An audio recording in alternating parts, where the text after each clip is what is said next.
Welcome to the Learning Pines YouTube. We hope this video helps. You start by confirming prerequisites. Appy Bot v1. 4+ microphone and notifications enabled. Once installed, open the app and sign in with your credentials. Make sure to enable 2FA for extra security. Next, set your default language and privacy level so responses fit your context. Finally, assign a quick activation hotkey. Control+Shift+A is a reliable choice, so you can summon Appy instantly. These steps get the app ready and prevent permission hiccups later. When you begin, once done, build your core workflow by creating a profile that defines Appy's tone, response length, and preferred data sources, because consistency matters for tasks. Next, configure triggers.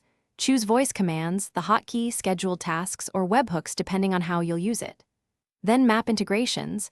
Connect your calendar, email, Slack, or Zapier via OAuth or API key so Appy can act across tools. Make sure permissions are accepted, and test each trigger once to confirm end-to-end behavior.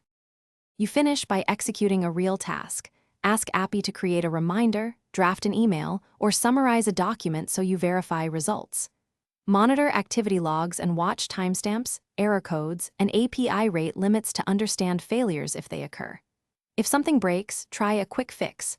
Restart the Appy service, reauthorize the problematic integration, and clear the app cache before retrying. If persistent issues remain, capture the log snippet and contact support with exact error codes for faster resolution. Thanks for watching. Consider subscribing if we helped you.